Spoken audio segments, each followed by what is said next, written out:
ایک ہی قسم کا بیانیہ ہوتا ہے، لیکن جب وہ کوئی پرو پی ٹی آئی اینکر کرتا ہے تو اس کا بڑا سخت ریئیکشن آتا ہے۔ اتنی سخت اور اسٹریٹ فارورڈ گفتگو کسی فوجی کے بارے میں کم از کم ہم نے تو اپنی زندگی میں نہیں سنی۔ اب جو اس طرح کرے گا اس کو پھینٹا پڑے گا، بین ہوگا، ٹی ایل پی والا معاملہ ہوگا۔ چپ کا مطلب یہ ہے کوئی نہ کوئی سچ اندر ہے۔ تو آپ نے اپنی جان بچائی، باقی سب کو کہا بھاڑ میں جائیں، آپ خود نکل گئے، آپ اپنی صفائی دی۔ گڈ گورننس اچھے کیمرہ مین کے بغیر نہیں ہو سکتی۔ السلام علیکم۔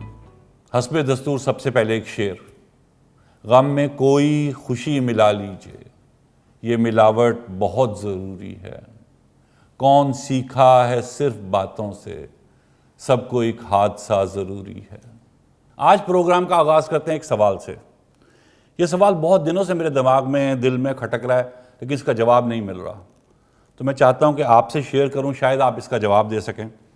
ایک ہی بات ہوتی ہے، ایک ہی قسم کا بیانیہ ہوتا ہے، لیکن جب وہ کوئی پرو پی ٹی آئی اینکر کرتا ہے تو اس کا بڑا سخت ریئیکشن آتا ہے۔ حکومت بہت ریٹیلیٹ کرتی ہے اور آف ایئر بھی کروا دیا جاتا ہے، نوکری سے بھی نکلوا دیا جاتا ہے۔ لیکن وہی بات جب کوئی anti P T I anchor کرتا ہے تو حکومت اس کو بالکل ہضم کر جاتی ہے، پتہ ہی نہیں لگتا کہ وہ بات ہوئی تھی کہ نہیں ہوئی تھی، اس طرح اگنور کرتی ہے۔ جیسے مثال لے لیتے ہیں منیب فاروق صاحب کی، وہ ایسی سخت باتیں کرتے ہیں، ایسی سخت باتیں کرتے ہیں کہ اس میں سے اگر ذرا سی بات بھی کوئی anti P T I anchor کر دے تو وہ جس کو کہتے ہیں نا کہ وہ اس کا پتہ نہیں کیا حال ہو، انجام بیچارے کا کیا ہو۔ مثلا وہ کہہ دیتے ہیں کہ ایسی کی تیسی کہہ دیں گے، وہ کہہ دیں گے کہ عمران جو مرضی کر لے، عدالتیں جو مرضی کر لیں، فیصلہ کہیں اور سے ہونا ہے۔ وہ یہ کہتے ہیں، 20 دفعہ کہتے ہیں، جو بڑی سخت بات ہے، لیکن سب اگنور کرتے ہیں۔ لیکن یہی بات کوئی اگر pro P T I anti government anchor کہہ دے تو قیامت ٹوٹ پڑے۔ مثلا جو باتیں منیب فاروق کرتے ہیں اس کا اگر اشر اشیر بھی صابر شاکر کہہ دیں، عمران ریاض خان کہہ دیں، طارق متین کہہ دیں تو پتہ نہیں ان کا انجام کیا ہو، ان پہ کیا کیا کیسز بن جائیں۔ کہیں کہ جناب وہ بہکا رہے ہیں، وہ عدلیہ کے خلاف بول رہے ہیں، وہ اسٹیبلشمنٹ کو بدنام کر رہے ہیں، لیکن منیب فاروق کو کچھ نہیں کہا جاتا، ان کے پاس لائسنس ہے، وہ کچھ بھی کہہ سکتے ہیں۔ اسی طرح کی ایک مثال ہمارے نظروں کے سامنے سے گزری ہے ابھی۔ حفیظ اللہ نیازی نے ایک انٹرویو دیا ہے اجمل جامی کو۔ وہ انٹرویو ذرا آپ سنیں پہلے اور پھر اس پہ گفتگو کرتے ہیں۔ نیسا یہ بتائیں، یہ لوگ ایسا کام کرتے کیوں بعد میں قرآن پہ قسمیں اٹھانی پڑتی ہیں؟ نہیں، کام تو دیکھو، جرائم پیشہ بندے کے بارے میں ہمیں اب انہیں بار بار جرائم پیشہ کیا ہے؟ مجھے تو آرمی چیف تھے پاکستان کے، 2 دفعہ ایکسٹینشن ہے، کیا میں تو کہتا ہوں کہ کہ پاکستان کے جتنے فوجی جرنیل رہے ہیں نا، انہوں نے پاکستان کے ساتھ اچھا سلوک نہیں کیا، لیکن کسی کو میں پلانٹڈ نہیں سمجھتا ہوں۔ ان کو میں سمجھتا ہوں کہ یہ پلانٹڈ اب بہت بڑی سٹیٹمنٹ دے رہے ہیں۔ ہے۔ قمر جاوید باجوہ آپ تو نوجوان ہیں، آپ انہیں پلانٹڈ جرنیل قرار دے رہے ہیں۔ آپ نے تو 70 سال 100 سال اور زندہ رہنا ہے نا، تو یہ بات میری اس کو یاد رکھیں۔ Planted by whom? میں امریکیوں کا سی آئی اے کا آدمی تھا۔ For what? فارورڈ پاکستان کو یہ تباہ کرنے کے لیے۔ نہیں یقین آ رہا نا کہ آپ نے کیا سنا ہے، ہمیں بھی نہیں آ رہا، لیکن حفیظ اللہ نیازی نے یہی کہا ہے کہ جنرل باجوہ سی آئی اے کے ایجنٹ تھے، امریکہ کے پلانٹڈ تھے۔ اس کے علاوہ بھی حفیظ اللہ نیازی نے بہت سخت باتیں کی۔ 5 اگست 2019 کو کشمیر دے دیں آپ، اور مجھ سے آپ پوچھیں کہ فارن سے، اور پھر لوگوں کو بلا کے کہیں، فوجی جرنیلوں کو بھی علیحدہ اور جرنلسٹ کو علیحدہ کہیں کہ پاکستان کے ٹینکوں میں تیل نہیں ہے۔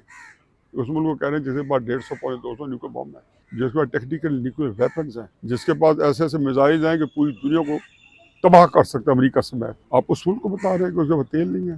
کیا ٹینکوں نے لڑنا ہندوستان کے ساتھ؟ اتنی سخت اور اسٹریٹ فارورڈ گفتگو کسی فوجی کے بارے میں کم از کم ہم نے تو اپنی زندگی میں نہیں سنی۔ مجھے یقین ہے آپ نے بھی نہیں سنی ہوگی، بلکہ میرا خیال ہے نشر بھی نہیں ہوئی ہوگی، لیکن حفیظ اللہ نیازی نے سب باتیں کیں اور سرکار کے کانوں پہ جوں تک نہیں رنگی۔ اب یہ سوچیں کہ یہی باتیں اگر کسی پرو پی ٹی آئی اینکر نے کی ہوتی تو پھر کیا حال ہوتا۔ لیکن کیونکہ حفیظ اللہ نیازی جو ہیں منظور نظر ہیں، جیو پہ کام کرتے ہیں، پسندیدہ چینل ہے سرکار کا، اس لیے اس کو درگزر سے کام لیا گیا ہے۔ کوئی بات ہی نہیں ہوئی، کسی کو پتہ ہی نہیں لگا کہ کس نے سن لیا تو سن لیا، ادروائز نہ کوئی وی لاگز ہوئے، نہ کچھ ایسا ہوا۔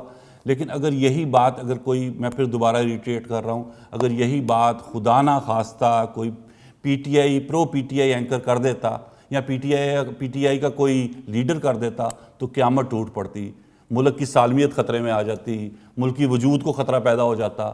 لیکن وہی باتیں حفیظ اللہ نے کتنے آرام سے کر دیں۔ اجمل جامی منع بھی کر رہے ہیں، لیکن وہ پھر بھی کہہ رہے ہیں کہ نہیں ایسے ہے، ایسے ہے، ایسے ہے۔ یہ ساری بات کہاں سے شروع ہوئی تھی؟ ایک سوال سے، اور سوال یہ تھا کہ ایک ہی بات جب کوئی اینٹی پی ٹی آئی بندہ کرتا ہے تو اس کا ریئیکشن کچھ اور ہوتا ہے، اور جب پرو پی ٹی آئی کرتا ہے تو اس کا ریئیکشن بہت سخت خطرناک ہوتا ہے. ایسا کیوں ہے؟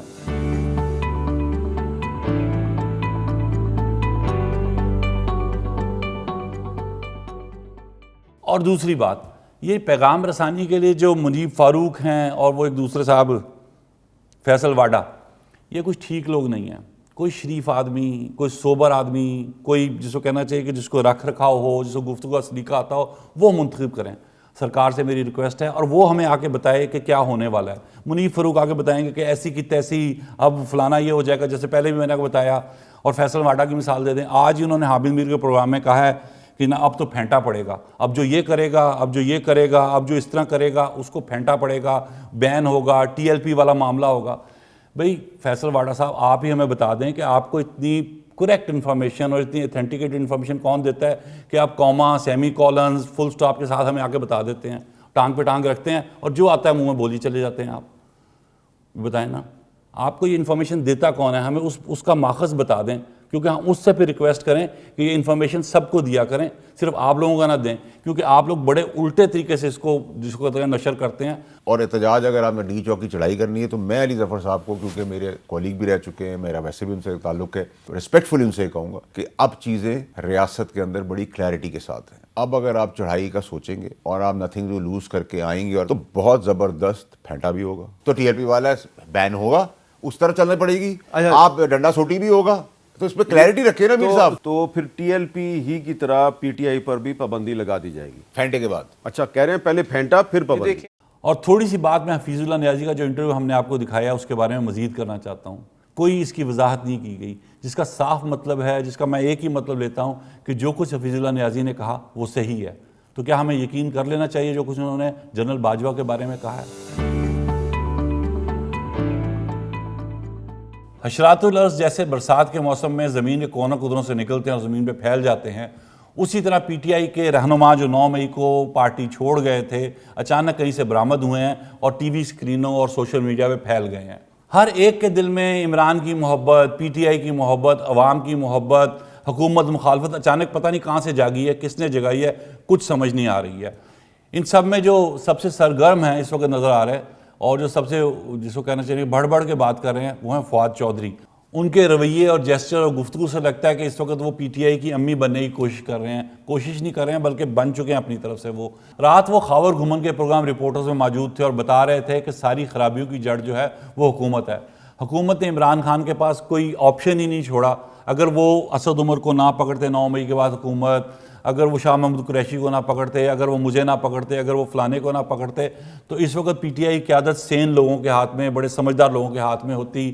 یہ پارٹی کی قیادت علیمہ خان تک نہ جاتی، عظمیٰ خان نہ اندر انوالو ہوتی. ان کے کہنے کا مطلب یہ تھا کہ اب جو پارٹی کی جو لوگ چلا رہے ہیں وہ اس وجہ سے چلا رہے ہیں کہ ہم سب باہر ہو گئے، ہمیں زبردستی باہر کر دیا گیا اور پارٹی چلانے کے لیے پھر یہ جو کہتا ہے جو ان کے مطابق جو نہیں صحیح چلا رہے وہ لوگ اس وجہ سے چلا رہے ہیں. جو سیکنڈ سٹرنگ کی قیادت ان کے مطابق اب جو قیادت آئی ہے نہیں وہ ٹھیک نہیں ہے. پھر وہ کہتے ہیں کہ KP کا بھی یہی صورتحال ہے. اگر پرویز کھٹا کا گنڈا پور کے ساتھ یہ نہیں کیا، گنڈا پور کے متعلق وہ کہتے ہیں کہ گنڈا پور کو عمران خان نے نہیں نکالا، گنڈا پور کو حکومت نے نکالا ہے. اب اس کی وہ لاجک یہ دیتے ہیں کہ انہوں نے حالات حکومت نے ایسے پیدا کر دیے کہ گنڈا پور جو اندر لائزان کر کے کچھ انگیجمنٹ کر کے کچھ حالات کو ٹھیک کرنا چاہتے تھے، حکومت نے وہ نہیں ہونے دیے جو گنڈا پور کرنا چاہتے تھے. اس وجہ سے وہ باہر ہو گئے اور اب وہ سہیل افریدی تک معاملہ چلا گیا. تو سہیل افریدی کے آنے کی وجہ بتا رہے ہیں کہ عمران خان نہیں ہے، حکومت خود ہے. وہ بتا رہے ہیں کہ ساری خرابی جو اس وقت ارد گرد ماحول میں ہے وہ ساری حکومت کی وجہ سے ہو رہی ہے. اس میں عمران کا کوئی قصور نہیں ہے، ہمارا کوئی قصور نہیں ہے. اگر ہمیں بین نہ کیا ہوتا، اگر ہمیں پارٹی سے زبردستی نہ نکالا ہوتا تو اس وقت حالات بالکل ٹھیک ہوتے. انہوں نے ایک دفعہ یہ بات نہیں کہی کہ حکومت کو عمران خان کو نہیں پکڑنا چاہیے تھا، عمران خان کو ہی چھوڑ دینا چاہیے تھا. وہ یہ نہیں کہہ رہے، وہ کہہ رہے باقی سب کو غلط پکڑا تھا. تو فواد چودھری صاحب میں آپ سے 2 سوال کرنا چاہتا ہوں. اگر آپ مجھے ان کے جواب دے دیں تو جو آپ آج کہہ رہے ہیں میں اس کو سچ مان لوں گا، ورنہ میں اسی کو سچ مانوں گا جو آپ نے 9 مئی کو کیا، جو 9 مئی کے بعد کیا آپ نے. پہلی بات آپ مجھے یہ بتائیں کہ آپ کیس سے کیسے نکلے. آپ نے تو یہ کہا ہی نہیں، کنڈیم بھی نہیں کیا کسی کو، 9 مئی کو کچھ نہیں کیا. آپ نے پتہ کیس کیسے کانٹیسٹ کیا؟ آپ نے کہا کہ میں تو 9 مئی کو ایک پریمیئر دیکھ رہا فلم کا، میں تو تھا ہی نہیں وہاں، میرا تو کوئی تعلق ہی نہیں اس سے. آپ کا LA آپ کی یہ تھی، آپ کو یاد ہے نا. اس کا مطلب یہ کہ آپ پارٹی کے ساتھ نہیں کھڑے ہوئے، آپ نے اپنی جان بچائی. ایک بہت بڑے لیڈر نے، آپ اتنے بڑے لیڈر تھے جو کہتے ہیں آپ ہیں، تو آپ نے اپنی جان بچائی، باقی سب کو کہا بھاڑ میں جائیں. آپ خود نکل گئے، آپ اپنی صفائی دی کیس ختم کروایا اور فارغ ہو گئے. ٹھیک ہے, ایک تو یہ. دوسرا سوال میرا, اب اس سوال کا جواب مجھے دینا ضرور ہے کہ آپ نے کیا سوچ کے پارٹی کے 1000 2000 ویسے تو زیادہ لوگ تھے, ان کو تو بیچ مجھدار میں چھوڑا, ان کو جیلوں میں سڑنے دیا, خود آرام سے فلم کا پریمیئر دکھایا عدالت کو کہ یہ میری ٹکٹ ہے, یہ میری 2 تصویریں ہیں, میں تو تھا ہی نہیں ادھر, اور خود آپ جس کو کہتے ہیں نا کہ پتلی گلی سے نکل گئے چپ کر کے. ایک بات. دوسری بات آپ مجھے یہ بتائیے کہ 9 مئی کے بعد حکومت اور سسٹم نے آپ پہ یہ پابندی لگا دی تھی بہت سارے پی ٹی آئی کے لوگوں پہ کہ اب آپ سیاست میں حصہ نہیں لیں گے, اور آپ بڑے شریف بچوں کی طرح کتنے سال, کافی سال ہو گئے, 2 سال سے زیادہ عرصہ گزر گیا, 2 سال تک چپ چاپ بیٹھے رہے. اور آپ کیونکہ آپ پہ پابندی تھی کہ آپ سیاست میں حصہ نہیں لیں گے, بولیں گے نہیں, تقریباً چپ رہے, ایسے کوئی ہلکا پھلکا کوئی میوزک کسی نے دے دیا تو دے دیا, ادروائز کوئی گفتگو نہیں تھی. اب اچانک ایسا کیا ہوا ہے کہ اچانک سب نے حملہ کر دیا دوبارہ پی ٹی آئی پہ؟ کہاں سے یہ حکم نامہ آیا ہے؟ یہ کس نے اجازت دی ہے؟ اچانک عمران کی محبت کیسے جاگی ہے آپ کے دل میں؟ یہ 2 سال کی محبت کہاں تھی؟ یہ پی ٹی آئی کے لیے محبت تھی یا پی ٹی آئی کے لیے تھا, وہ کہاں تھا سب کچھ؟ کچھ بھی نہیں. 2 سال بعد اچانک آپ آئے ہیں اور آگے شروع ہو گئے پھر دوبارہ وہیں سے جہاں سے آپ نے سلسلہ توڑا تھا. یہ تو خیر چلے, میں سمجھتا ہوں کہ آپ کے دن پھر گئے, آپ کو عقل آ گئی, سب کو اکٹھی کولیکٹیولی عقل آ گئی, یہ بات میں مان لیتا ہوں چلیں. لیکن مجھے وہ وجہ بتائیں کہ سرکار بھی چپ ہے, سسٹم بھی چپ ہے, کہ آپ اب جو مرضی آپ بول رہے ہیں ٹی وی پہ آ کے, وہ آپ نہیں روک رہے آپ کو, وہ کیا وجہ ہے؟ آپ کو ملاقاتیں بھی کرنے دی جا رہی ہیں, تو اس کی ایک ہی وجہ ہے. وجہ آپ خود سمجھدار ہیں, آپ کیا وجہ ہے اس کی, ٹھیک ہے نا؟ تو میرا نہیں خیال آپ کی دال گلے گی. آپ اپنا بھی ٹائم ضائع کر رہے ہیں, قوم کا بھی ٹائم ضائع کر رہے ہیں, سب کا ٹائم ضائع کر رہے ہیں. تو ٹائم ضائع مت کیجئے, کچھ بھی نہیں ہونا, آپ کچھ بھی نہیں کر سکیں گے, آپ کسی کو اس دفعہ بیوقوف نہیں بنا سکیں گے. یہ ذکر کئی دفعہ ہو چکا ہے کہ عظمہ بخاری جی اپنی تمام توجہ سندھ یا کے پی پہ رکھتی ہیں. آج کل سندھ پہ نظر عنایت ہے, شاید ان کو کہا گیا کہ ہتھولا رکھیں, تو ان کی ساری توجہ آج کل مرکوز ہے کے پی پر, اور کے پی میں بھی خاص سہیل آفریدی پر. اپنی تمام معلومات, اپنے تمام ریڈار, اپنی تمام تر وٹینس انہوں نے سہیل آفریدی کے لیے وقف کر رکھی ہے. اچھا جی, ایک اور میں نمونہ دیکھا جی, وہ نمونہ میں نے دیکھا, ایک بڑی مشہور تصویر ہے عمران خان کی نماز پڑھتے ہوئے, اس کو کاپی کر لیا, وہ نواں جو آیا بال کا اس نے. اور ویسے مجھے سمجھ نہیں آتی کہ نماز یا جو مذہبی فرائض ہیں اس کے لیے بھی نمود و نمائش کی ضرورت ہوتی ہے. حالانکہ حکم یہ ہے کہ نماز جو ہے وہ خدا تعالیٰ کی ظاہر ہے, اس کے سامنے سجدہ کرنے کے لیے آپ نماز پڑھتے ہیں, اس کا شکر ادا کرنے کے لیے نماز پڑھتے ہیں. اس میں کیمرہ مین کا کی تعلق ہے. بالکل ٹھیک کہا ہے آپ نے عظمہ بخاری جی, نماز کا کیمرہ مین سے کوئی تعلق نہیں ہے. لیکن ہم یہ آپ سے پوچھنا چاہتے ہیں کہ آپ نے ابھی جو یہ فتویٰ جاری کیا ہے, کیا اس کا اس کلپ سے بھی تعلق ہے کہ نہیں؟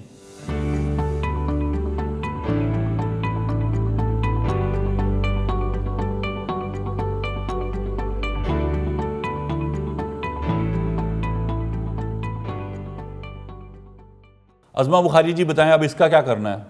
نواز شریف کو بھی ایسے برا بلا کریں گی, ان کو بھی ایسے ٹرول کریں گی, ان کی بھی نماز پڑھتے ہوئے تصویریں ہیں. بھئی اگر نماز پڑھتے ہوئے کسی فین نے ان کی تصویریں اتار لی تو نواز شریف کیا کرتے؟ اٹھتے, نیت توڑتے, اس کا غسل مکی ہو جاتے. اسی لیے کہتے ہیں سوچ سمجھ کے بات کرنی چاہیے. اور میں آپ کو بتاتا ہوں کہ کیمرہ مین کا کس کام سے تعلق ہے, آپ کو دکھاؤں گا. گڈ گورننس کے ساتھ. گڈ گورننس اچھے کیمرہ مین کے بغیر نہیں ہو سکتی ہے. دیکھیں